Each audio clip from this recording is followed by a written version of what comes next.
Well, hello everyone, and hello Francisco. Hey, how you doing? Doing great. I just wish my Broncos were doing as great as I was doing. Not doing too good. Well, yeah, it's a building year every year for us. We get a new quarterback, and then they don't do as great as everybody expected them to do. No, Last great quarterback was Manning that we had, and then after that, it's and then before that was forever.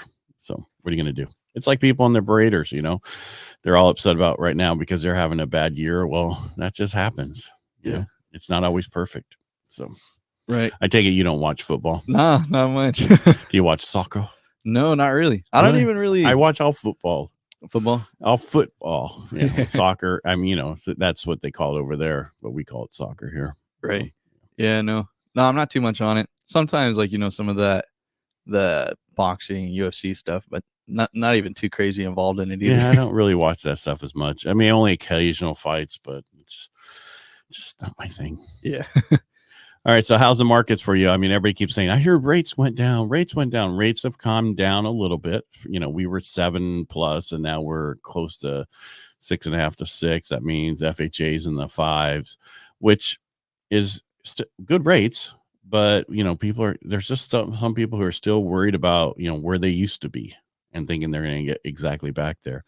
I don't see that happening right away. Next, we're going to see some 5s for the conventional eventually and 4s for the FHA and VA, but then you're going to see more competition. Right.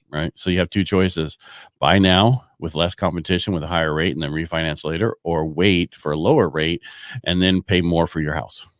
Yeah, definitely. And I think it's, it's one of those things where it's just as long as you can be comfortable, you can do it. And I know sometimes, you might have to get a roommate or something like that, but it can be what, accelerates that whole process of getting in there.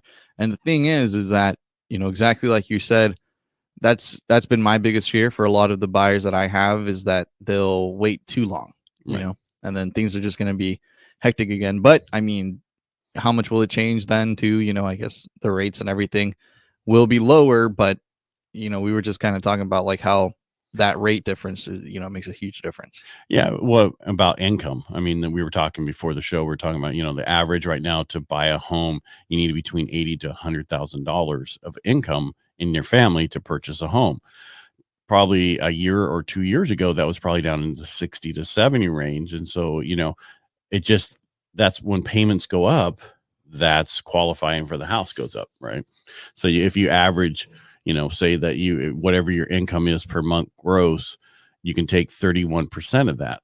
That's an easy, quick number, but most of the time we can push it up to 41. So take 41% of that, including in the taxes, insurance, and all that stuff. That's your max payment.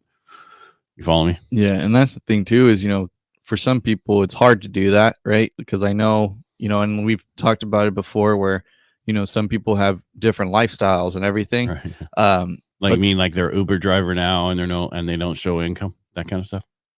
Well, that there is a ton of those. That's what I'm getting at. I've had a lot of calls where like, I want to buy a house. What do you do now? I'm an Uber driver and I'm a delivery person for this. And I go, okay, fine. So you're self-employed. How long have you been doing it? 2 years. What have you shown as income on your personal tax returns from that? $10,000.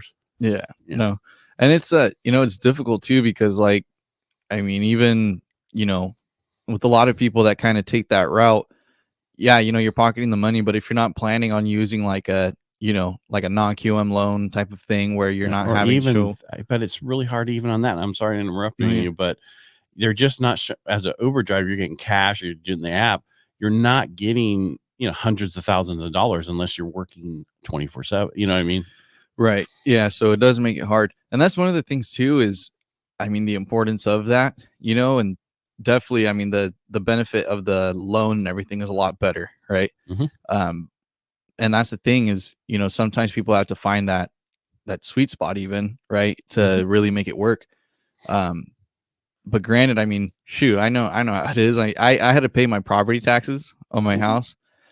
Yeah. By yourself? Right. Yeah. No. And with no help? No. Yeah. And it's like a bleak Christmas. You know what I'm saying? And it's like, it's one of those things where I even sent in like a form for like some sort of like tax exemption or something like that. But yeah, there are a lot of things that you do have to keep into consideration. But definitely, it's like it's one of those things where right now, if you aren't moving forward and you're waiting, there's so many other people waiting. And the thing is that once everything does come down, to those 4s and 5s, which, like you said too, some people are waiting for even better than that. That's going to take a long time, I think, to go even below, the 4s with FHA. Are you talking about the rate wise? Yeah. Rate. Yeah. So if conventional gets in the 5s, then it's always about a point difference between the two. Mm-hmm. So, I mean, so right now FHA is going to be in the 5s and the VA is going to be in the 5s because conventional's in the 6s. That's kind of how that kind of works. Right. Okay. Yeah, no. And even with, because I mean, yeah, I remember when I had gotten my uncle into his house, it was like, I think it was a 5% rate. And like we were talking about, at a $400,000 purchase price, his payment, it was pretty high up. But right now, what we can do too is negotiate with the sellers and, get those rates even lower. Right. Because you can do a permanent buy down of the rate with so much money, right? That's where you buy the rate from, say, 5 to 4, or you do the 3. Now you got 3, 2, 1 buy downs instead of just the 2, 1 buy downs, which are supplemented. Basically, your payment is being supplemented by the seller for the first year, second year, and third year on the 3, 2, 1s, and then on the other one, the first and second year, which makes it easier for you to afford it for the first couple of years. And then you refinance. So there's so many ways to get in. Just stop waiting, because you're just going to get behind somebody. Next thing you're going to know, when rates really drop, pull up to a house and there's 10 other people pulling up at the same time again. Yeah. No, I was just talking to one of my clients who had purchased, during like the COVID time and everything too. And it's crazy. I mean, I remember there were lines. Mm-hmm. Like you would be waiting in line for probably like 30 minutes to an hour just to see a house that you knew was going to be getting all these offers on it. And if you weren't one of those, very aggressive, buyers at that time, good luck. Right. Like it was tough. I mean, it was hard for a lot of buyers. And then, they're just having to come out of pocket more and more. Right. And when we make out of pocket, that means you're adding 20 to 30 grand on top, if not more, to the price. Right. Yeah. And for what, right? Like I would always tell my clients, this is going towards you just having that place. Right. Opportunity to actually get your offer accepted. Which is crazy. When you think now, you can, instead of having to put that up, you could actually potentially ask for that, Right. And I think, like we've said, when it comes down to longevity, getting the big amount of savings that you can right now is going to outperform, saving a bit monthly. I agree. And we've been beating a dead horse forever about this. I've been saying this for almost a year now, right? Since the things went opposite last year, and into January in the first part, I knew rates were going to go up. I knew things were going to happen. It just has to. You can't stay that low. In order to get rates back in the 2s and 3s, we have to have some type of pandemic or a major recession. Yeah, and that second one could be coming. Right. No, and that's the thing too is, it's about being prepared for that as well. Because granted, I mean, we've seen the craziness that happened with the housing market, but then you also look at even just the rental market, right? Right. The way that things have changed like that. I mean, if you're in a very comfortable payment situation scenario right now, if God forbid something happens, right, and you're out of that situation, finding a new situation that's going to be similar, it's tough. It's really hard. A lot of people have to go out of their comfort zones. I just helped someone recently, like a few months ago. They had purchased too, and there were some tenants living there, and it took the tenants a bit longer to get out because the wife had to pick up a job, to be able to afford the next spot. So it's difficult. But then even touching like on the on the rate buy down and everything too. I mean, anything that's left over as well, like you said, it can go towards paying for the refi. So again, that's where we talk about value. You're talking about if you do it before on the buy down, the 2, 3, or whatever. Right. If you do it the first year, yeah, whatever's left in the account can go towards your principal. Exactly. Which, when you also consider that, again, that same principle of talking about the, there's more value in getting the money up front now. Right.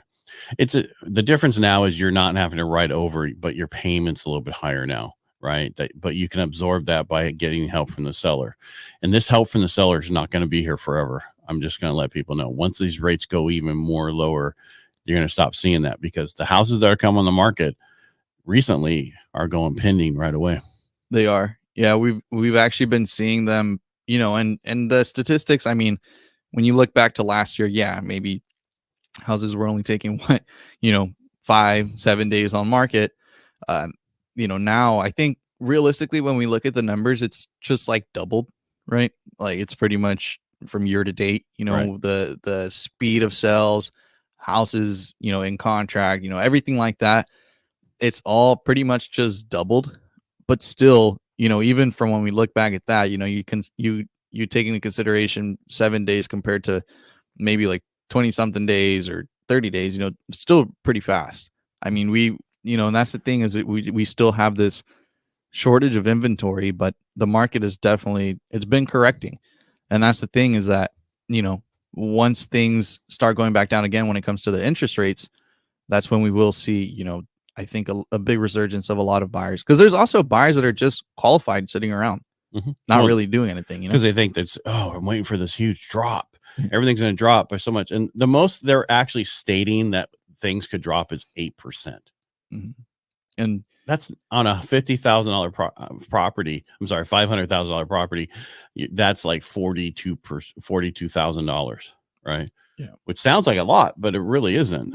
no, And that's nationwide. That's not in Modesto. You follow Yeah. me? When they say 8% drop, that's nationwide. We have not built any homes in Modesto. We don't have any additional homes. All these builders stopped building. When they had 96 homes to sell, they probably have 3 of them in contract to sell and finish, and they stopped doing the rest of them. They're Yeah. waiting. No, it's crazy too. And then you see, I mean, just with sellers right now being reluctant to sell too, because that's the thing as well, is that there's a lot of sellers that did buy with those super low rates that it just doesn't make sense for them, Right. to really, I guess, make that difference or that change. They don't have to. Right. Only people putting their house on the market right now want to make a change and need to go somewhere else, period. Yeah. And then that'll change once rates get a little bit lower. And then they go, okay, it's not that big of a deal to go from a 3 to a 4, right? Or 3 to a 5. I mean, they'll figure it out, because if they have to, they're doing it. Because I know people putting their house on the market. And normally November, December, less people put the houses on the market. And it's only the people who have to. Right. Yeah, no. And we've also been, very heavily talking about, it's funny because everyone just goes into a panic during these times of the year, because they're like, man, things aren't going, things aren't selling, and that's what creates that panic, like within sellers, where they're like, I'll just hold off. And then also with buyers, where they're like, well, right now there's other things to worry about and things like that. Right.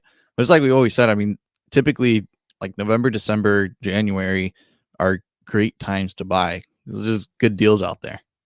Yeah, it is. It's the best time to buy. So there's 10 best days to buy in the year for buyers. 7 of them are in December. Yeah. All right. Well, I want to go on forever about the same thing over and over again. The most important thing about today was, and I'm going to say, stop waiting. What are you waiting for? Right? It's never going to, if you keep waiting, it'll never come for what you're trying to do. Purchase now. Like you guys say, date the rate, marry the price. Yeah. No, and that's the thing, it's that's exactly the big takeaway I feel from everything, is to just take action. And I mean, even then, some people they're not even going to the step of getting qualified. Right. I would say just go get qualified, see what your numbers are, then make a decision. Because you need to be ready to go, because you're probably shocked. Well, my payment's going. Let's see what we can do with the buy down, what we can see with the other stuff for a couple of years. I just think people are worried that we're going to see this huge drop in prices that aren't going to come, because that 2008 is so fresh in their minds still. All right. Thank you for coming. Anything else you want to add before we go? Because it looked like you were going to say something. No. I mean, okay. Yeah, no, all good. I think, just once again, being that dead horse, get out there. Stop waiting. Get out. What are you waiting for? Answer that question. What are you waiting for? That's the real question. If it's prices to drop, it's not going to happen. If you're waiting for rates to go down, don't wait. Just get in now, and because otherwise you're going to be fighting with everybody to buy that house. And in a few months, you're going to see what we're talking about, and you're going to wish you would have done it today. All right. Thanks for coming in today, Francisco. And thanks everybody for watching.